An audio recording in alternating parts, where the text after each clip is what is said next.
والسابقون الأولون من المهاجرين والأنصار والذين اتبعوهم بإحسان رضي الله عنهم ورضوا عنه وأعد لهم جنات. ما تقول كنا صحابة تمباني لقوجا صحابي يوني أول فاو أوني تلان كنا صحابي tààrà ń pè ń sọ̀hábí yìí lẹ́yọ̀ kan asọ̀hábà òun náà ní àpapọ̀ wọn asọ̀hábí yìí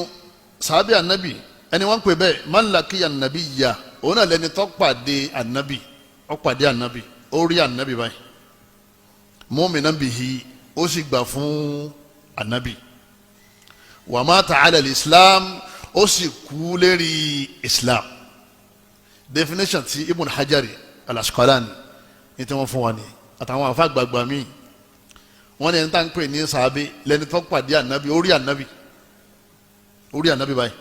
ó sì gbà fún ànábì ó ní ìmánì ipá ànábì òjíṣẹ́ Ọlọ́run ni ó wá kú pẹ̀lú ẹ̀ níta ń yọ níbẹ̀ ni pé gbogbo ẹni tí ó bá ti pàdé ànábì irú Nàjàsí sìn ayé pé ń sàhábà ànábì kírun sí lágbà tó kó ọba Nàjàsí ayé pé ń sàhábà kò sínú àwọn sàhábà kì í ṣe sàhábì Nàjàsí ó sì gbọ́rọ̀ ànábì ó sì gba Islam bòtígbà tí ó ti rí ànábì yà pé ń sàhábà kò sínú àwọn sàhábà lẹ́yìn náà mu'minan bihi àwọn tó gba ànábì gbọ́ ni wọ́n pè ń sàhábà tá a bá ti ń sọ àwọn sàhábà bíláàbùrù báyìí mọ̀náfìkì ayé àwọn kó ń bẹ̀ wọ́n yìí ṣe sàhábé torí wọn ò gbàgbọ́ kèfèrí tó wá darapọ̀ mọ́ àwọn mùsùlùmí ni wọ́n àtàwọn mọ̀náfìkì míì kọ̀ wá sábò rírà náà wọn wa mata ala al-islam irú àwọn Abdullahi ibn Ubay ibn Salul sìn òun kú lérí kèfèrí ní àbí ọgbà Islam Abu Talib náà orí ànábì àbí kọgbà fún ànábì kò sì kú lérí Islam ẹlẹ́pàá Abu Talib inú sahabi ipe sahaba lòun náà wà náà sahaba ìtafẹ́ fìdí ẹ̀ múlẹ̀ òun náà ni pé Abu Huraira sahabiyun jalilun mu'minun bir rasul laqiya ar-rasula wa amana bihi wa mata ala al-islam bil ijma' bi ittifaq al-ulama ayo mayami nínú ẹ̀sìn wa Abu Huraira radiyallahu anhu ọlọmọsàbà yọnusi nítorí jẹ́ máa pariwo òun náà rí pé ẹ bá ti ń bú àwọn sọ̀hábà tá a bá dákẹ́ ẹ wá padà ya ànábì náà wọ́n padà máa ṣe kínní wọ́n padà máa bú ànábì ṣé ẹ̀sìn láwọn tí wọ́n bú sọ̀hábà yìí ọ̀nà méjìlá fi wọ́n ti sí wọ́n lè wá wà ń bẹ̀ wọ́n sì lè má wà ń bẹ̀ kó jẹ́ pé tíra àwọn wọ́n ṣe kínní ni wọ́n ń kà ọ̀nà alákọ̀ọ́kọ́ òun náà ni ká fi wọ́n ti sọ́dọ̀ àwọn ṣíà àwọn tí wọ́n dìde lẹ̀ tí wọ́n ní islam rí táwọn ṣe yìí ká nẹ́bí mu wá o abubakar káfíìrì umaru káfíìrì uthmanu káfíìrì ali nìkan ní mu'min nínú àwọn al-khulafa'u al-arba'a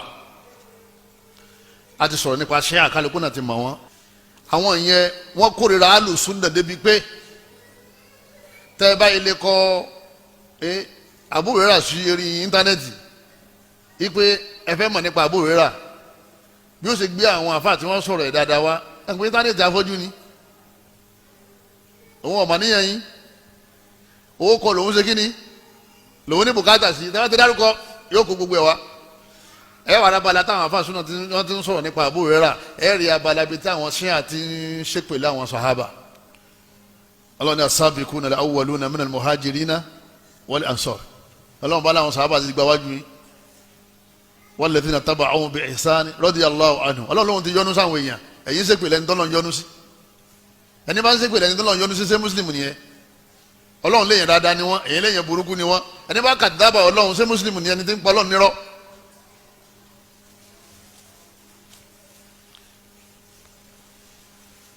à ń sọ léyìí nítorí àwọn tí wọ́n dákan mọ̀ táwọn kan wò pé gbogbo àdìsí tá a ti kà nínú Muslim Ahmad gbogbo àwọn hadith tá ti kà nínú àwọn masanidi mu'tabara hadith tá kà nínú Sahih Bukhari Muslim tabatira Abu Hurairah ń bẹ wọ́n ní ẹ má gbàgbọ́ ma Abu Hurairah kadhab ipe Abu Hurairah òpùrọ́ ni bí alùsùnà tí ẹ bá ní èdè àìyedè nípa ọ̀rọ̀ ẹ̀sìn la yajrimannakum shana'anu qawmin ala alla ta'dilu i'dilu huwa aqrabu lit-taqwa ọlọ́run bá ti bá ṣe níjà láàrin ara yín èyí ò ní kẹ́ ẹ má ṣe déédéé dójà máa pariwo ni pé tí gbogbo àtàbà tíra ta nílé tàbá ilé sí báyìí tọ́ba jáde sí àní Abu Hurairah ta lọ́pọ̀ jù ń bẹ̀ nígbà wọn ti wá pa Abu Hurairah ní òpùrọ́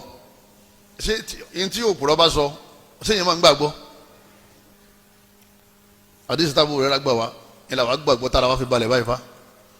làwọn ṣe dáadáa sáwọn òbí wa àwọn àdìsí làkà làwọn ṣe dáadáa sáwọn ìyàwó wa àwọn ọmọ wa àwọn ẹbí wa ẹlẹ́bẹ̀rẹ̀ wa lọ́dọ̀ àwọn ẹbí wa àdìsí la gbàgbọ́ làwọn fi ń ṣe dáadáa ni làwọn fi ń sin Ọlọ́run làwọn fi ń mójútó sin Ọlọ́run torí pé àwọn orientalist yẹn àwọn gbà pé táwọn bá ti fa Abu Hurairah táwọn bá ti fa mọ́lẹ̀ bóyá bíi 70% àdìsí Ànábì sàlám ó ti ṣe kínní ó ti bàjẹ́ látara bẹ́ẹ̀ Islam ti wó bẹ́ẹ̀ yẹn ọba mọ̀ àníyàn wọn nìyẹn àwọn afáàsì ti kó yá wọn láti tipẹ́tipẹ́ láwọn ilẹ̀ Lárúbáwá wọ́n sì ń dọ́dọ̀ wá ń bí sí nígbà tá a ní access sí internet Abu Hurairah àtàwí yìí wọ́n nítorí pé ọdún 3 péré ló lò pẹ̀lú Ànábì bóòlù àdìsí yẹn ó sì wá pọ̀ rẹpẹtẹ báwọn ó wá gbà àdìsí tó lé ní 5,374 hadith wọ́n ní irọ́ ló kì bọ́ bẹ́ẹ̀ wọ́n ní torí pé àdìsí yẹn ó pọ̀ àdìsí yẹn pọ̀ àwọn àfẹ́sì wọ́n ní Abu Hurairah ó gbà sílámù kò sí irọ́ láàrin wa nípa ọdún tí ó wọ inú islam ọdún keje tá ànábì dé Madina lọ́wọ́ inú islam ó sì lò ọdún 3 pẹ̀lú ànábì àwọn kan ní ọdún 3 ó lé díẹ̀ ọdẹ ìjà pẹ̀lú ọdún 3 wọ́n nígbà náà ó wà ní ọmọ ọdún 28 ó gba islam ó wá lọ lè darapọ̀ mọ́ àwọn tó wà ní mọ́sálásí ashabu sufa àwọn èèyàn tó jẹ́ pé àwọn ò nílé wọ́n ń wá láti àwọn ìlú ni wọ́n wá ń kéwú wọ́n wá gbẹ̀sìn wọ́n wá kọ́ nípa ẹ̀sìn wọn ò nílé ní Madina àwọn tá a wí wọn ò nílé ní Madina mọ́sálásí ni wọ́n wà wọ́n ní wọ́n tó 100 nínú mọ́sálásí ànábì ipe àwọn kan wà ń bẹ̀ wọ́n wá kọ́ nípa ẹ̀sìn Islam níta ànábì bá ti wá jẹ kù nínú ilé àbí wọ́n gbé sàdákà wá ànábì á máa gbé fún àwọn ashabu sufa tawi wọn làwọn sufi àfi máa ń parọ́ yí pé sufi àwọn pé àwọn ashabu sufa lọ́wọ́ kọ́kọ́ bẹ̀rẹ̀ rẹ̀ mo ní wọ́n ti aṣọ wọ́n sì lu bàndírì wàhálà ńlá ti délé fa ẹ̀yìn máa pa àwọn ashabu sufa ní sufi ẹ̀yin náà sì sọ ẹni sí òtìjà ńlọ́dálẹ̀ ẹ̀tún ní sí Abdulkadir lọ́dálẹ̀ èwo la fẹ́ múnú méjèèjì àwọn sàhábù Sufa yìí Abu Hurairah náà wà láàrin wọn Abu Hurairah radiyallahu anhu wọ́n ní ó wá lò ọdún 3 pẹ̀lú ànábì tó gbé pẹ̀lú ànábì lọ́dún 3 ó wà mọ́sálásí táwọn kan bá jáde tí wọ́n lọ Abu Hurairah lọ bí kankan lọ́dún 3 yẹn wọ́n ní Abu Hurairah radiyallahu anhu ó wá gba àdìsí tọ́pọ̀ rẹpẹtẹ wá àdìsí ẹ̀ lọ́pọ̀ jù làwọn sàhábà sì máa ń pè ní ahfazu sàhábà òun ló há àdìsí jù nínú gbogbo àwọn sàhábà nàbì sàlá àwọn orientalist àwọn mustashirikun àtàwọn adáwòl islam àwọn wá gbàbẹ̀ wọlé pé àwọn fẹ́ wo islam kùránì ò ṣe tì àdìsí náà àti sọwọ́bọ̀ àárí tì níta ṣe ni pé àwọn tó gba àdìsí yẹn wà ní ẹja mójútó làwọn yẹn bá bẹ̀rẹ̀ sí pariwo òpòrọ́ la Abu Hurairah ọba àwọn sàhábà ń bẹ̀ ó tún wá gba àdìsí ju wọn lọ sọ ma pé tí wọn náà bá farabalẹ̀ wọn náà fẹ́ rò wípé Abubakar Umar Usman Ali Abraham bin Auf Saadu Sa'id Talha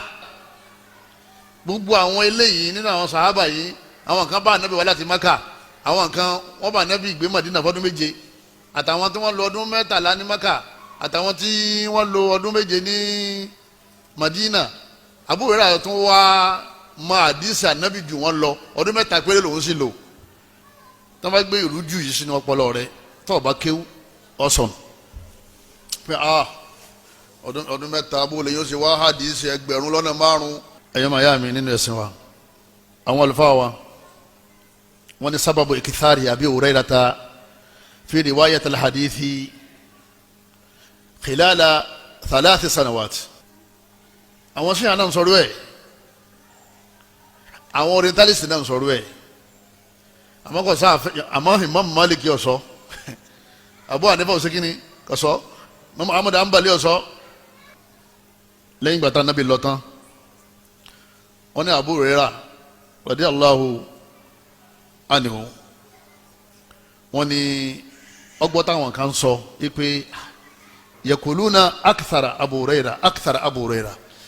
Abu Hurairah àdìsí rẹ̀ pọ̀ ju gbogbo àwọn sàhábà lọ àdìsí rẹ̀ pọ̀ o wọ́n sàǹsì wọ́n lè mà Abu Hurairah wa gbọ́ Abu Hurairah ní ẹ má ṣe mọ̀ pẹ̀lú àdìsí ànábì tó wà lọ́wọ́ mi ẹ má ṣe mọ̀ inna ikhwanana min al-muhajirin gbogbo àwọn ọmọ ìyá wa tán wá láti Maka tán wá sí Madina gbogbo wọn pátá kana yashghaluhum as-safqu bil aswaq wọn a máa jáde lọ sọ́jà kálukú lọ lè tajà wọn lè rajà àwọn ti kásùbà tán gbogbo wọn lọ wọn kì í sùúrù àṣírí lọ́jà tọ́ba di mọ́gìrì wọn wà kírun pẹ̀lú ànábì àbí ìṣá àbí kán kírun ládùúgbò wọn kọjá pé jọ́kejì àbí jimá lẹ́lẹ́mí ò tó wá ó ní èmi jòkó tí ànábì ní nígbà tí àwọn ará Maka tí wọ́n ń bẹ Madina muhajirun tí wọ́n ń bẹ lọ́jà àsìkò táwọn lọ́jà yẹn èmi ń bẹ lọ́dọ̀ ànábì tẹ́mi jòkó tì níta ànábì ń sọ níta ànábì ṣe ó di méjì ní tí wọ́n ṣe wájú ànábì tá ànábì ò sọ̀rọ̀ qawlun wa fi'lun wa takrirun wa sifa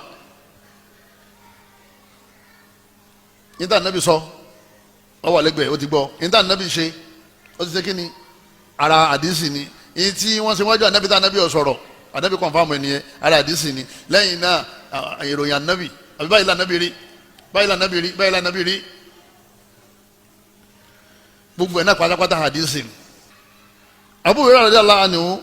ó ní wa inna ikhwanana min al-ansar ó ní sẹ́ra àwọn ansar àwọn ará Madina àwọn náà kana yashghaluhum al-amalu fi amwali àwọn náà máa ń lọ bí iṣẹ́ wọ́n máa lè ṣiṣẹ́ pẹ̀lú àwọn owó wọn.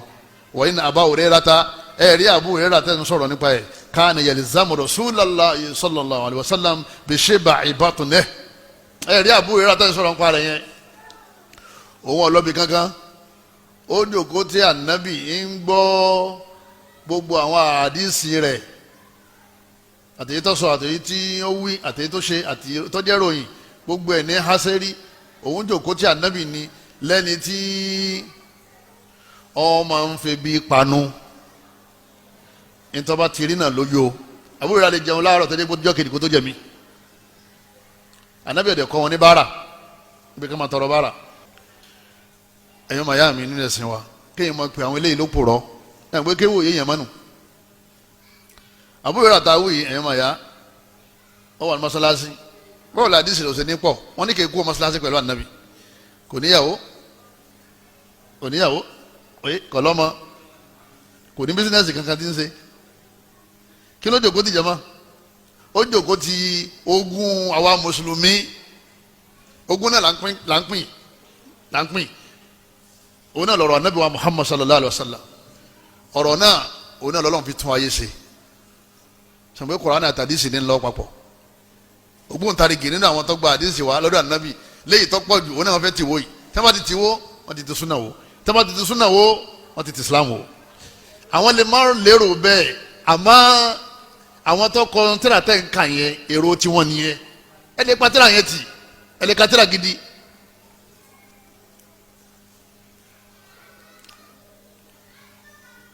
ẹ̀yọ́ màyá mi nínú ẹ̀sìn wa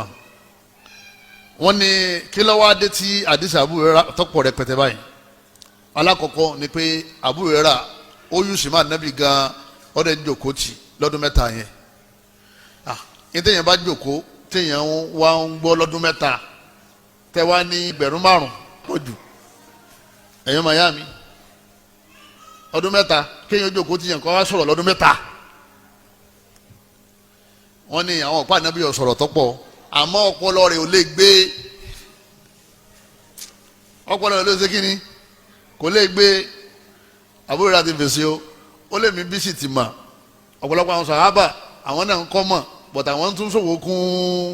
títí wọn. àbúrò rẹ̀ náà fúnra ẹ̀ náà lọ sọ ó ní wa kana yalzamu Rasulullah bi shib'i batni wa yahduru ma la yahdurun nígbà tó dé mo jókòó tí ànábì tẹ́lẹ̀ ní ká máa sọ tí ànábì sọ èmi ní sọ yìí tó pọ̀ jù tọ̀dọ̀ mi ní ọ̀pọ̀ jù lẹ́yìn náà wà yahfadhu ma la yahfadhun tí wọ́n bá sì ní ká máa sọ tá a há lọ́dọ̀ ànábì yìí tẹ́mi há yọ pọ̀ jù táwọn ẹlòmíì lọ torí pé làásàmà rasulullahi sallallahu alayhi wa sallam ó jókòó tí ànábì ó jókòó talibu rasul ó jókòó tí mani táwọn orientalist bá ń sọ fún wa pé àdìsí yẹn ti pọ̀ jù táwọn Abubakar lọ Abubakar ń tajà Umaru ń sọ̀wọ́ àwọn òṣìṣẹ́ mọ́sálásí àwọn nílé tí wọ́n lọ wọ́n bọ̀ ni torí ara ìrújú yẹn náà ni pé ọwọ́ gbọ́ àdìsí ju Umaru lọ ọwọ́ gbọ́ àdìsí ju Abubakar lọ ẹ gbọ́rọ́ ìrọ́rọ́ bàtà ìrọ́sì kọjá ma. ẹlẹ́ẹ̀kejì tí rìwáyà Abu Huraira tó fi pọ̀ ẹlẹ́ẹ̀kejì tí rìwáyà rẹ̀ fi pọ̀ tó fi gbà àdìsí tó pọ̀ wá ó ní pé kana yahfadhu ani sahabati asabikin a máa gba àdìsí lọ́dọ̀ àwọn tó ṣáwájú ẹ̀ mithli abibakiri wa umara wa uthman wa ali wa gayrihim ridwanullahi alayhim yìí máa ń gba àdìsí wa lọ́dọ̀ wọn yóò jókòó tí abubakar ní ìjọ tó lọ bá ní kó rí opportunity yẹn pé kí lànà bí sọ nígbà báyìí ní maka àbítà abubakar bá tún sọ̀rọ̀ nípa ànábì sọ báyìí ànábì sọ báyìí àbúrò rà ọ̀sẹ̀ kìíní yọ ha sẹ́rí àwọn àdìsí tí wọ́n ti sọ kó tó dé ìyìn bó ti ń jẹ́ ọmọlé kéwù fún ànábì Muhammad ní ti ń jẹ́ ọmọ kéwù fún àwọn asahaba kibar àwọn sahaba àgbààgbà bí ṣe ń gbà lọ́dọ̀ ànábì ní gbà lọ́dọ̀ wọn ń gbà jẹ̀díìdì alijadida ń gba àdìsí tuntun lọ́dọ̀ ànábì ń gba alikọ̀dímà àwọn àdìsí tí wọ́n ti sọ kó wọn tó gba ìsìlámù ń gbà lọ́dọ̀ àwọn sahaba èyí mélòó ní kó Abu Hurairah ní kéwù sí jama ànábì àtàwọn sahaba kò sí ní kankan tí ń ṣe lẹ́yìn kọ́kàn máa gbọ́ àdìsí ṣe rí ní tiẹ̀ Abu Hurairah yìí lòdì mọ́sálásí nílé ẹ̀ wọ́n bá sì gbé sàrà àwọn ayọ́ jẹ tí o bá ti sàrà yóò ṣe farada yóò ṣe kíni yóò ṣe farada ẹ̀yọ́ máa yá mi nínú ẹ̀sìn wa ó di méjì dábàá kó ìtọ́ gbà lọ́wọ́ ànábì àtẹ̀yí tí ó gbà lọ́wọ́ àwọn sàhábà ìmọ̀pọ̀ àbí mọ̀pọ̀ jama ó ti ń pọ̀ ẹlẹ́ẹ̀kẹta kana yatafarragu bitahdith ani nabiyyi ba'da wafatihi sallallahu alaihi wasallam wọ́n nígbà tá ànábì tó ń kú tán gan Abu Hurairah yóò wà nínú masalasi gbogbo àwọn tí wọ́n tẹ̀sẹ̀ gba Islam àbáwọn tó ti gba Islam ti pẹ́ tí wọ́n wà láwọn ìlú eríṣiríṣi wọ́n máa wá sí masalasi wọ́n ò bá ànábì máa wò ànábì ti kú ta ni wọ́n bá Abu Hurairah Abu Hurairah náà máa sọ fún wọn pé ànábì sọ báyìí nígbà báyìí ànábì sọ báyìí nígbà báyìí ànábì sọ báyìí nígbà báyìí èyí tó sọ yẹn ànábì ọsọ èyí tó sọ yẹn ànábì ọsọ èyí tó sọ yẹn ànábì sọ àmọ́ bó ti sọ kó ṣe kíni bó ti sọ yẹn Abu Hurairah ń kó àwọn èèyàn lẹ́gbẹ̀rún ní mọ́sáàsì ànábì Muhammad sallallahu ọ wá sọ pé òun ha àdísì 5,000 lé lẹ́wọ́n fi rí gbára yín àti ní kiriyó àti orientalist àti sufi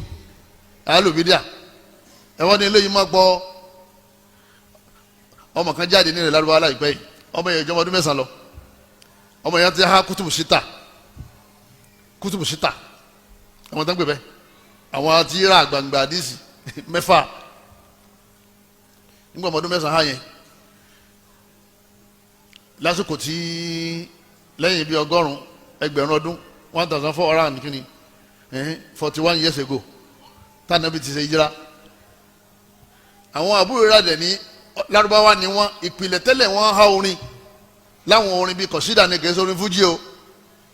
kèéṣe mísíkì o orin takànkọ́lẹ̀ tàbí dáyàn lẹ́kọ̀ọ́ wọ́n há ságbárí wọ́n ní Abu Hurairah wọ́n ní ọ̀há débi pé bí ìgbà tẹ́ ẹ̀ bá ha fatia ni àwọn olùfọ́ wa wọ́n ní ẹlẹ́ẹ̀kẹrin pápánbárí bẹ́ẹ̀ tí àdìsí Abu Hurairah fi pọ̀ tó bá yẹn da'a lahu rasulullah sallallahu alayhi wa sallam bilhifz bikuwwatil hifz anabi di ṣàdúà fún Abu Hurairah ipe wo Abu Hurairah gbogbo ntọ́ bá ti ha ò ní gbàgbé ma la ilaha illallah eléyìí ju ilẹ̀ hàmù lọ́jà wọn ilẹ̀ hàmù ọláwòkó àbí ìwúrọ̀ àjòkó lẹ́gbẹ̀ẹ́ anabi njọ́ kan ó sì ń sọ fún anabi sallallahu alaihi wasallam anabi jòkó òun náà jòkó lẹ́gbẹ̀ẹ́ òun náà bomi àlọ́ ọ̀la fún òun náà bọ́ bàtà ẹsẹ̀ òun náà ti sìn lọ bí tí máa ń lọ dára ayétu yadu ibi tí anabi bá ti lọ àbúrò rẹ̀ ń tẹ̀lé lọ àgbàtà anabi bá wọ̀ ọ̀dọ̀ àwọn ìyàwó ẹnìkan làbúrò rẹ̀ padà wọ́n ní padà bí Hasan àti Hussein tán bá wá kí anabi tí ilẹ̀ bá ti sú àbúrò rẹ̀ àná sọ fún anabi pé ìwọ máa wọlé lọ jẹ́ kí n mú Hasan àti Hussein dín mú lọ ojú ọ̀nà bàbá rẹ̀ ibi tó lázàmà anabi dé ibi tó jòkó tẹ anabi dé ó wá jòkó lẹ́gbẹ̀ẹ́ anabi njọ́ kan ó ní Allahumma inni as'aluka ilman la yunsa ó ní wọ Ọlọ́run mọ́sà fún mi ní ìmà téèyàn ò ní gbàgbé ẹ̀ láyé anabi ní àmín anabi ní Ọlọ́run gbà bẹ́ẹ̀ ó sì rí bẹ́ẹ̀ anabi ṣàdúrà fún Abu Hurairah láì máa yẹ àwọn ààyè tí Ọlọ́run bá aláàsì gbàdúrà náà tí anabi bá ṣàdúrà fún yàn èyàn lè ha àdìsí 1 billion tani bá ṣàdúrà fún yẹ pé kí ni ìyá Ọlọ́run bá ń fún ha yóò sì ha Abdullahi bin Abbas kí ni Ànábì sọ fún Allahumma faqqihhu fi ddin wa 'allimhu ta'wil Abdullahi bin Abbas ni Ọlọ́run bá ń fẹsẹ̀ yé gbogbo tó mọ tafsir Qur'an látòkè délẹ̀ méjì kan dàrú mọ́ lọ Ọlọ́run dẹ̀ síbẹ̀ tarjuman al-Qur'an mujizatu an-nabi ọ̀pọ̀ rẹpẹtẹ nínú àwọn mujiza an-nabi òun náà ni quwwatu hifzi Abi Hurairah radiyallahu anhu nínú àwọn mujiza iṣẹ́ ìyanu àwọn eléyìí sì ni wọ́n láwọn gbàṣẹ́ ìyanu wọ́n ló sọ̀pá òpin wọ́n ní ṣe òsọ̀pá òpin àbí táyà wà ní Kùránì sẹ́ra nkúnmí náà jáde àwọn àtọ́mẹ́ nínú àpáta lọ́dọ̀ àwọn ìjọ ànábì sọ́ọ́lì ṣe ẹgbàá yẹn náà gbọ́ àwọn sọ pé gbogbo táwọn bá ti rí lákọọ́lẹ̀ Al-Kùránì ní àdìsí ni àwọn ó gbé sínú ọpọlọ tó bá ti bọ́ pọlọ lọ àwọn ó gbà tí ò bá bọ́ pọlọ lọ àwọn ó filẹ̀ àwọn ni wọ́n pè ní akilaniyun àwọn Lárúbáwá tọ́lọ̀ ń ṣe bẹ́ẹ̀ wọ́n pọ̀ rẹpẹtẹ láwọn ilẹ̀ Lárúbáwá àwọn ni wọ́n ń sàkóbá fáwọn àfa àtàǹsọ yìí bó sọ ní Ṣakí mo ní gbogbo ìwàkiwà téèyàn bá fẹ́ máa wù nínú ẹ̀sìn Islam nílẹ̀ Yorùbá téèyàn bá dé Cairo èèyàn rẹ̀ ní tí wọ́n kọ́ yàn Lárúbáwá kọ́dà wò ní dààmú tó fi rí tẹ́ra rẹ̀ wọ́n fẹ́ máa tẹ̀jọ́ gbé àbí ó sá lọ library àbí kọ́ lọ bookshop ó rí bẹ́ẹ̀ tí wọ́n yà á tì mí sí 4 2 9 1 báwo bàbá tí wọ́n náà ṣe ń tẹ méjì ẹyọ kan méjì níbí 4 1 2 9 9 làwọn ń ṣe bí mathematics báyìí iṣẹ́ burúkú ni o ìní ni wọ́n làwọn lọ ilẹ̀ Lárúbáwá àwọn lè ra tíra wa tíra náà ní mo láàlẹ́ ní Ọlọ́run sì ní já nírú ẹ̀ tíra jẹ́ dọ́pọ̀ lọ́rú kí làwọn wákàkí Abu Hurairah Ànábì ṣàdúrà fún ẹni Ànábì bá ṣàdúrà fún jama kí ni ò lè ha èyí nìkan ti tó wa ní hujja ipe Ànábì ṣàdúrà fún mọ̀jísà ni ẹni bá pè kán náà sàhábà ló purọ́ àwọn fáàní ká ní ó túbá tí ò bá túbá onítọ̀hún ti dẹ́ṣẹ̀ ńlá lẹ́yìn náà gbogbo àdìsí tó gbà wá níbo ti pè ló purọ́ yẹn sìn ó ti bà gbogbo àdìsí yẹn jẹ́ ọ wá lè sọ fún wa mọ́ wípé eléyìí tábù Hurairah gbà wá yìí nínú Sahih Bukhari eléyìí ọ̀dà eléyìí lọ́dà eléyìí ọ̀dà eléyìí lọ́dà eléyìí ọ̀dà níta ń gbọ́ yẹn ni pé gbogbo ọ̀sẹ̀ kínní gbogbo ọ̀dà ẹ wá dé ní gbogbo àdìsí Abu Hurairah ọ̀dà kò sí Islam mọ́ nìyẹn ayọ́mọ̀ ayá mi níparí ọ̀rọ̀ mi Abu Hurairah èèyàn pàtàkì ní lọ́dọ̀ Ànábì wa Muhammad wọ́n ní débi pé Abu Hurairah jọ́ kan ó sọ fún ìyá ẹ̀ ó ní ìyá mi mo fẹ́ dọ́dọ̀ Ànábì níyà rẹ̀ bá ní ó fẹ́ dọ́dọ̀ Ànábì Ànábì wo ló bá bẹ̀rẹ̀ sí bú Ànábì ló bá ń bú Ànábì ló bá ń bú Ànábì Ànábì wo ó dà ń sọ yíṣiṣi Abu Hurairah ní òun ti bu ẹkún òun wá ń sun ẹkún yẹn lọ́dọ̀ Ànábì sallallahu alaihi wasallam nígbà tó ń dọ́dọ̀ Ànábì Ànábì ní Abu Hurairah kí ni pọ́ lẹ́kún kí ni pọ́ lẹ́kún ó ní ìyá mi ń sọ tí ò dáńpa rẹ̀ Abu Hurairah ò sọ nínú ádàbù nìyẹn bẹ́ẹ̀ nìkan bá bú àfa rẹ̀ sórí ní tẹ́nìyẹn sọ ọgbọ̀rọ̀ tó máa sọ níwájú àfẹ́ mọ́ ó ń bu yín dé ọ̀tán ádàbù nìyẹn ìwọ náà tó wọ́n rìpítì ẹ̀ ó ní ń bu yín àmọ́ tí ń sọ kò sí máa sọ kọ́lọ̀ bá fi mọ̀ náà Abu Hurairah ò sọ o torí kò fẹ́ orí burúkú fún ìyá rẹ̀. Abu Hurairah ní Ànábì bá ń bẹ lọ́n kọ́lọ̀ fi ìyá yìí mọ̀ náà Ọlọ́run lágbára àti fi mọ̀ náà. Ànábì ní Abu Hurairah ìyá rẹ̀ fẹ́ kọ́ mọ̀ náà Ànábì sì tẹ́wọ́. Ànábì ní Allahumma ihdi umma Abi Hurairata ìwọ Ọlọ́run bá mi fi ọkàn ya Abu Hurairah bá ń fi mọ̀ náà kó sì gbà sílá. wọ́n bá ṣe tí wọ́n ṣe tán pẹ̀lú Ànábì Abu Hurairah bá padà sílé Ọlọ́run sáà lójú ọ̀nà aládàá rẹ̀ sì ni pé tó bá fẹ́ jáde ńlé yóò kí ìyá ẹ̀ tí máa ń darí bọ̀ tó bá dé ìyá rẹ̀ lẹ́kọ̀ọ́ kíkó tó wọlé. gbogbo àsìkò yẹn Abu Hurairah náà ti kó mọ́sálásí òun náà ti ń dálé gbé pẹ̀lú ìyá rẹ̀. wọ́n ní Abu Hurairah lòun gbọ́ omi ẹni tí ń wẹ̀ lọ́wọ́ wọ́n ní ìyá ń wẹ̀ àti ìyá ń wẹ̀ Islam. ó ní tóun sílẹ̀kùn báyìí òun bá tí ìyá ti fi aṣọ kan tó wà nínú ilé ó ti fi borí òun sílẹ̀kùn báyìí òun rí ìyá òun ó ní Abu Hurairah ashhadu an la ilaha illallah mo jẹ́rìí pé ọ̀kan ni Ọlọ́run ọba tí ọlẹ́tọ̀ sí kámásì. Abu Hurairah ni ya umma ìyá mi ó ṣe Islam ó ní nísìnyí náà lẹ́mí mi sọ pé kí n máa ṣe Islam. àwọn àdúrà tá ń pè ní lẹ́sẹ̀kẹsẹ̀ nìyẹn lẹ́sẹ̀kẹsẹ̀ gbogbo àwọn lẹ́sẹ̀kẹsẹ̀ ti dẹ́hùn gbọ́ yẹn irọ́ làwọn yẹn àwọn lẹ́sẹ̀kẹsẹ̀ ni. Abu Hurairah wa ni yóò ní mo wá sunkún lọ́lẹ̀ bá nàbì kama bakaitu awwala marra bí mo ṣe sunkún lẹ́ẹ̀kan tí mo sunkún bànújẹ́ lọ mo tún wá sunkún dùnú lọ. bínú mi bá bàjẹ́ èyàn bomi lójú bínú mi bá tuntun tán gbà mí èyàn ṣe kínní èyàn bomi lójú. wọ́n ní mo wá lè sọ fún ànábì pé wàláhi ìyá mi ó ti ṣe Islam. Abu Hurairah ni dákun mọ́sá ìsàdúrà fáwọn méjèèjì. ànábì ní Allahumma habib ubaydaka hadha wa ummahu ila ibadikal mu'minin. Abu Hurairah ti yá ẹ̀ bá mi fi ìfẹ́ àwọn méjèèjì sẹ́mi gbogbo olùgbàgbọ́ òdodo tó wà láyé. Abu Hurairah ládìgbàtà náà bí ti sọ̀rọ̀ yẹn òun ò ní débi kan àfi kan fẹ́ràn o ìyá òun ò ní débi kan àfi kan fẹ́ràn yìí. Abu Hurairah ta wá wí yìí ó wá ṣe wàhálà fẹsẹ̀ wáyé púpọ̀ ọ̀pọ̀ ayé tì ó mójútó bí àdìsí Ànábì sallam bí ó ṣe dọ́dọ̀ wa ó wá dọ́dọ̀ wa tán àwa fi tírà gidi lẹ̀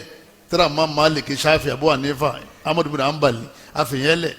tírà àwọn àfa àwọn alọ́lẹ̀ ka tírà àwọn ọ̀daràn àwọn Shia ẹ̀ máa yá mi nínú ẹ̀sìn wa ìdí ká mójútó ẹ̀sìn wa gbogbo àwọn sàhábà kágbà pé thiqatun wa udulun èèyàn dáadáa ni wọ́n onídéédé ni wọ́n ẹni ire ni wọ́n Ọlọ́run ló sì pè wọ́n lẹ́ni ire o nínú Al-Qur'an lọ́n ti sọ Ànábì sì ní òun lọ ní alaykum bi sunnati wa sunnati al-khulafa'i rashidin al-mahdiyyin min ba'di ẹ mójútó ojú ọ̀nà àwọn sàhábà mi àwọn sàhábà Nábì àyíṣẹ́ yàtọ̀ láàrin wọn gbogbo wọn náà ní ẹni ire àmọ́ bọ́lọ́run ṣe ń sọ Qur'an bẹ́ẹ̀ ni Ọlọ́run sọ kíní lọ́lọ́run sọ hadisi Ànábì wa Muhammad abẹ́lẹ́ nínú àánú rẹ̀ àti agbára rẹ̀ ẹnì kọ̀ọ̀kan wa kọ́lọ́mọ́sà sí wa lẹ́ni rẹ̀ gbogbo àwọn tí ọ̀rọ̀ yìí ń dàrú mọ́ lọ́wọ́ kọ́lọ́mọ́sà bá tàmá lẹ́sẹ̀ mi wọn kọ́lọ́mọ́ bá fi òdodo hàn wọ́n kọ́lọ́mọ́ jí wọn lè tẹ̀lé kọ́lọ́mọ́ fi rọ́ hàn wọ́n kọ́lọ́mọ́ jí wọn lè jìnnà sí. wasalaamu alaykum wa rahmatulahi wa barakatuh. والسابقون الأولون من المهاجرين والأنصار والذين اتبعوهم